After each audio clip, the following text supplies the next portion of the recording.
Today in the church we have the joy of celebrating the beautiful feast of the baptism of the Lord. And on this feast we see from our Lord an example of what it is that we are called to do. Jesus is baptized, and he gives in his baptism an example for all of us to treasure also our gift of baptism. But when we see this example of Jesus in the context of the preaching of Jesus, of his lessons and his teaching, we see something more. On this feast of the baptism of the Lord, his example, united with his teaching, recall to us the mission that we have received to go forth to all the world and to proclaim the gospel of Jesus. As Jesus himself says, "Go therefore and make disciples of all the nations, baptizing them in the name of the Father and of the Son and of the Holy Spirit." It is clear that Jesus wants each and every one of us to go forth in mission to proclaim his gospel to all the world.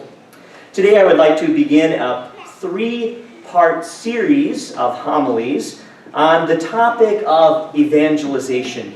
And today's theme of this homily is conviction for Christ in evangelization. We are convicted in Christ because I think that this conviction is the first requirement that we have to be missionaries, to be evangelizers of the world. We must be convicted. We are convicted, my brothers and sisters, in the truth, and we are convicted for evangelization. You are called to preach the gospel.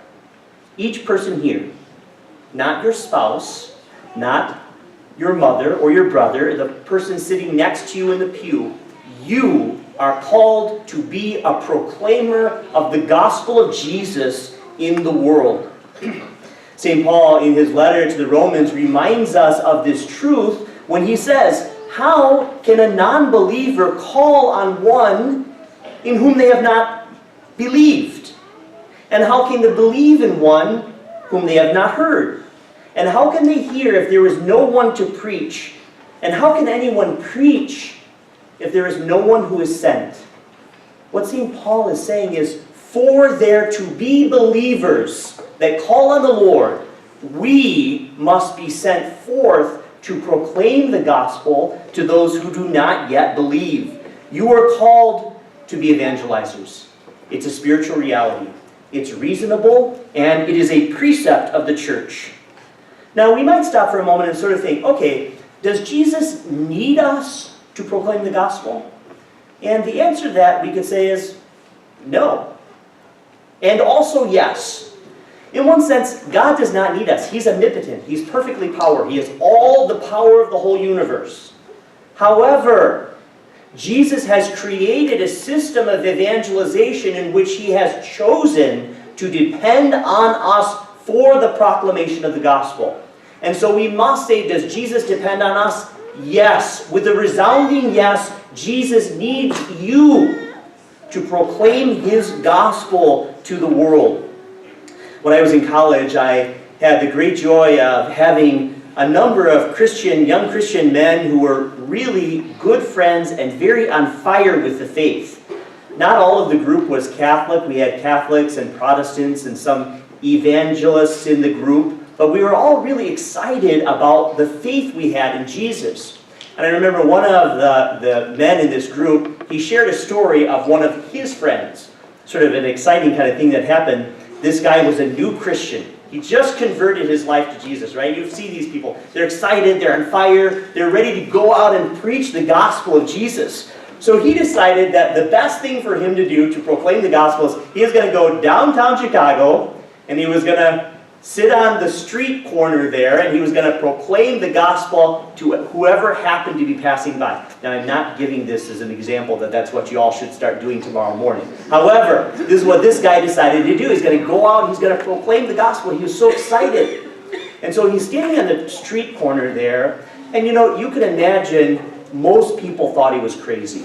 Most people sort of walked by with indifference. A few people sort of politely listened and then kept walking. But there was one guy there who was extraordinarily aggressive. He was mad. And so he started entering into a debate with this young Christian. And he'd say, you know, what about this you Christians believe? And this poor young guy, this new Christian, he really didn't know much at all. And so he just responded by saying, you know, I don't know the answer to this, but I do know that God so loved the world that he sent us his son that we might have life. And they continued talking, and the guy would ask another question. He's like, I don't know how to answer that, but I do know that God so loved the world that he sent his only son that we may have life. And finally, this sort of aggressive, attacker said, that's it, you're a fool. You don't know anything. You have no idea what you're even talking about. And he walked away in a fit of anger. Well, this young Christian didn't have a chance to go back to Chicago for several weeks. But then a couple of weeks later, he went back to Chicago to try it again. And as he was preaching to people, he saw about a half a block down the street this aggressive guy. He thought, oh no, here we go again. He's going to come up. And the guy went directly to him. He said, where have you been? I've been looking for you every day for the last 2 weeks. I can't get it out of my head. That scripture passage you quoted to me, God so loved the world that he sent his son. I believe. I want you to teach me how to be a Christian. I want to know this Jesus who has given you so much joy and who has come to the world to save us. It's a beautiful story of conversion, of a person giving his life to Christ. Now, I tell you this story not, again, because I want you to go down to downtown Chicago and start preaching on the street corner. However, this man teaches us an important lesson. Often we have the idea that we're not equipped to proclaim the gospel, right? I'm not good enough. Maybe, we say, I'm not a priest. I'm not the DRE at the parish. I don't have a master's degree in theology. I don't know very much. How could I proclaim the gospel? That's a false idea. The requirement to proclaim the gospel of Jesus is to have contact with a person. If you know the person, Jesus Christ, and you love him, you have all the equipment necessary to proclaim the gospel of Jesus. You are called to proclaim the gospel of Jesus, every single one of you, to be a real preacher of the world in everything you do. You cannot use the excuse that you are not equipped. Now, if you're new here to the parish or you've sort of recently been converted and this doesn't all fit together and it doesn't make sense, that's fine. You've got time to work this all out. But if you have been coming to Mass week after week after week for years and years, and you still don't understand that you're an evangelizer, then I have to ask the question, why have you not allowed our transformative faith to transform you into a preacher? When we meet Jesus Christ, the joy of that relationship changes us completely, and we can't bottle that joy in. We desire to go forth and to proclaim this joy so that others may have the great peace and the happiness that we have in knowing the Lord. We are called to preach the gospel of Jesus. So there it is. We are convicted to be preachers. We must go forth. But I also want to remind you, my brothers and sisters, not only are we convicted to preach, but we are convicted in truth. We have something that the world needs. We have a message that the world is waiting for and is longing to receive.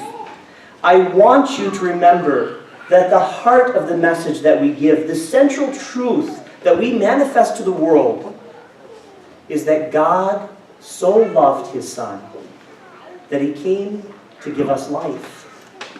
And he came to this world, he died and he rose, and he established a church so that this church would be his emissary of the truth and love of the Father throughout all time. I want you to be convinced, to understand that you have been called to be members of the one church that Jesus Christ established in the world. There is only one church that God himself willed for the world, and it is the one holy Catholic Apostolic Church. Every other Christian denomination is a historical break-off of the church to which we belong. And we have to be convinced of that message. Now, the church reminds us that all other churches subsist in the one Catholic Church. Now, don't get me wrong. Please understand. I am not saying that we are better because we're Catholic. I'm not saying that we personally are holier because we're Catholic. I'm not denying that throughout history some members of the church, in the name of the church and in the name of God, have done horrible things for this supposed idea they had of religion. But what I am saying to you is that we are members of the one holy Catholic Church that Jesus established in the world.